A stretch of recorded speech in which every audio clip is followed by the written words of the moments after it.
Olá, meu nome é Tássia, eu sou professora de língua portuguesa e hoje nós vamos aprender sobre os gêneros textuais, o conto e a crônica.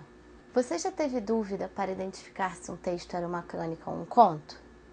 Essa dúvida é muito comum, pois o conto e a crônica são gêneros textuais que muitas vezes se confundem.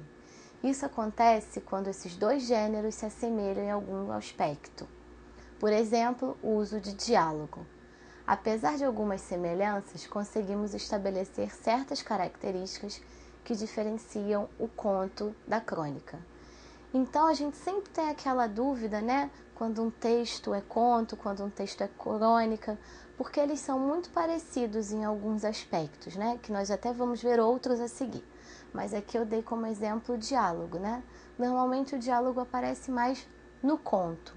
E aí, quando ele aparece na crônica, isso acaba gerando uma confusão na distinção desses gêneros textuais.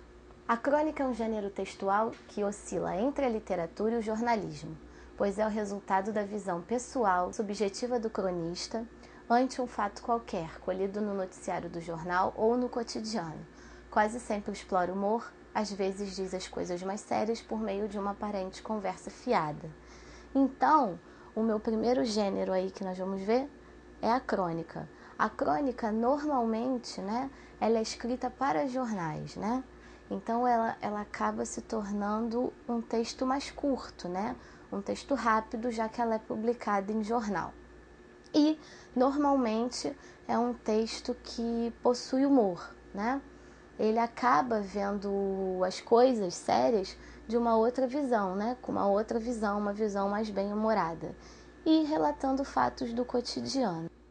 Agora vamos ver o conto. As características do conto.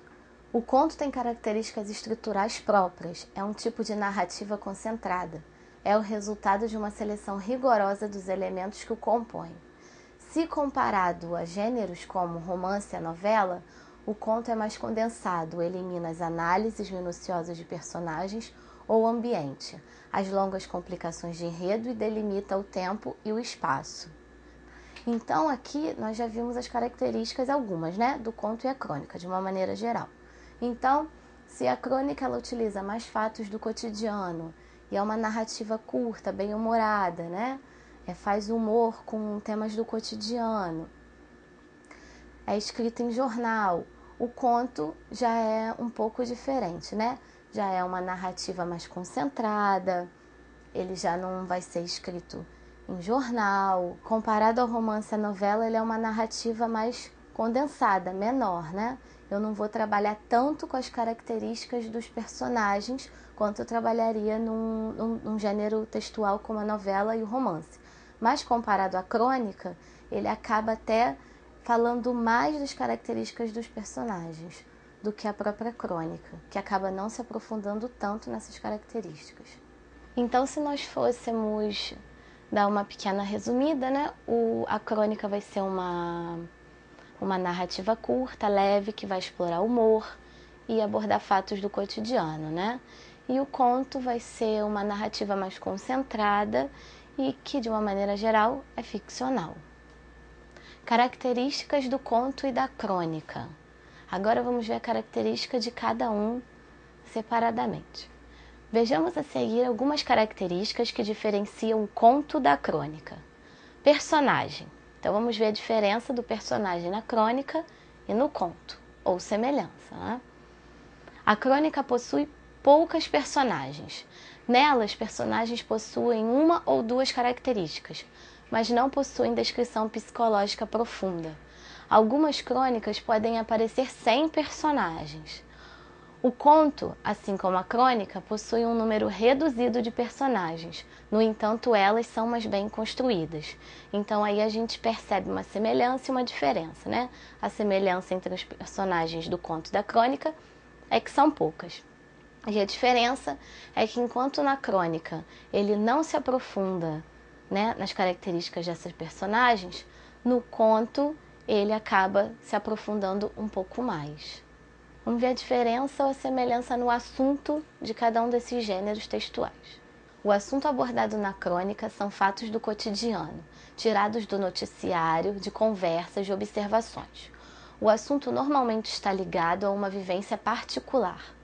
Já o assunto do conto é ficcional, imaginário. A narrativa do conto é concentrada e limitada ao essencial. Então, eu acho que isso a gente já viu bastante lá na primeira parte, né? Enquanto a crônica aborda fatos do cotidiano, de repente uma crônica pode ser gerada a partir de uma conversa, de uma informação, de um bate-papo, enquanto o conto ele é ficcional e imaginário, né? É algo que não existe. Registrando o circunstancial do nosso cotidiano mais simples, acrescentando aqui e ali fortes doses de humor, sensibilidade, ironia, crítica e poesia, o cronista, com graça e leveza, proporciona ao leitor uma visão mais abrangente que vai além do fato, mostra-lhe de outros ângulos os sinais de vida que diariamente deixamos escapar. Então aí é uma pequena demonstração de como o cronista utiliza, né, os fatos dele do cotidiano, ele utiliza suas experiências pessoais, né, suas vivências para escrever uma crônica. Então, continuando as características. Linguagem. Na crônica e no conto, a linguagem está predominantemente de acordo com o padrão culto, formal ou informal da língua. A crônica é escrita numa linguagem coloquial, próxima do leitor. E aí, o porquê que isso acontece, né? Porque na crônica, tanto na crônica quanto no conto, eu posso ter tanto a linguagem formal quanto a linguagem informal. Na crônica isso acaba acontecendo um pouco mais, porque como ela é gerada a partir de fatos do cotidiano, conversas, né? O escritor, o narrador, acaba trazendo para o texto a fala, né? Ele acaba trazendo para a escrita a oralidade, para poder passar a ideia, passar na crônica a ideia de como foi realmente a fala, reproduzir de uma maneira mais fiel possível a oralidade no seu texto. Então, muitas vezes a crônica acaba sendo um texto mais informal, porque traz para a linguagem escrita, né, a linguagem oral. Tempo e espaço. Tanto no conto quanto na crônica, o tempo e o espaço são limitados. Os fatos acontecem em um único lugar ou em poucos lugares, e na maioria das vezes num curto espaço de tempo. Então aqui, tanto no conto quanto na crônica, e aí mais uma característica que pode acabar gerando confusão nesses dois gêneros, é o tempo e o espaço, né? Eles são delimitados. Tanto o tempo e o espaço, ele acaba sendo muito compacto, né? Tudo tem que acontecer muito rápido, num espaço de tempo muito curto. A história ela pode acontecer em um lugar só, no máximo 2, quase nunca ultrapassa essa quantidade. O tempo é muito rápido também, pode acontecer em horas, minutos, né? Um dia apenas. Então, o tempo e o espaço é muito delimitado. No caso da crônica, isso acontece até porque nós já vimos que é um gênero que é utilizado muito em jornal, né? É publicado em jornal. Então, como o espaço ali é pequeno, tem que ser uma narrativa rápida, né? Tem que passar a ideia, a informação de uma maneira muito rápida. Outra característica do conto e da crônica é o narrador. Na crônica e no conto, o narrador pode aparecer como personagem ou observador. Então aí, tanto num gênero quanto no outro, o narrador pode ser personagem ou observador. Na crônica, né, por acontecer do narrador também colocar no texto as vivências dele, acaba tendo uma grande quantidade de narrador personagem no gênero textual crônica. Então vamos ver no esquema como ficam as características do gênero textual conto e do gênero textual crônica.